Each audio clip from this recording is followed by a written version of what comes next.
Le Suriname a connu une conférence d'importance cette semaine. Du mardi 8 au vendredi 11 mai, une cinquantaine d'écrivains, d'intellectuels et de littéraires se sont réunis au Krasnapolski à Paramaribo pour une conférence littéraire internationale. Des écrivains venus des Caraïbes, des États-Unis, mais aussi de la métropole et de la Guyane, sont venus partager leurs idées. C'est le cas aussi de Sylviane Vayabouri, une écrivain guyanaise. Je suis venue ici à Paramaribo pour parler de la littérature guyanaise, la littérature, cette littérature qui est un peu méconnue, donc parler de nos écrivains, d'Élie Stephenson, de Damas, nous sommes dans l'année du centenaire de Damas, donc parler de ce grand écrivain, des marches, la plus grande qui nous a mises et qui nous permet aujourd'hui de pouvoir bâtir à partir de ce qu'il a posé, ses propres jalons.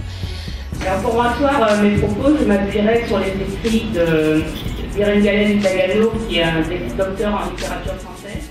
Lors de sa présentation, Sylviane a réussi à capter l'attention du public avec qui elle partageait une problématique commune. Quand est-on un écrivain guyanais?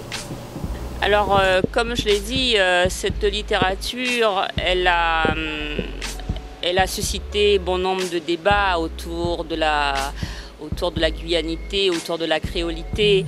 Et je considère, moi, qu'on peut parler d'auteurs guyanais à partir du moment où le contenu, les thématiques abordées sont celles qui sont autour de la sphère géographique, de la sphère historique, des contes, des fables, à partir du moment où il y a une implication très forte et où s'exerce une sensibilité particulière qui va donner à voir, à rayonner de cette région, je pense qu'on peut véritablement parler d'auteur guyanais, même si l'auteur n'est pas né sur le sol guyanais, comme l'a été Galmo dans ses ouvrages, dans ses romans d'aventure, avec entre autres un mort vivait parmi nous.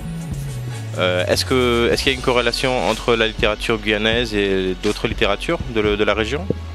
Bien sûr, il y a un trait commun puisque nous partageons des pans d'une histoire commune, celle de l'esclavage, du colonialisme. Donc il y a des thèmes récurrents. Ce sont principalement, bien sûr, celles des plantations, celles de personnages.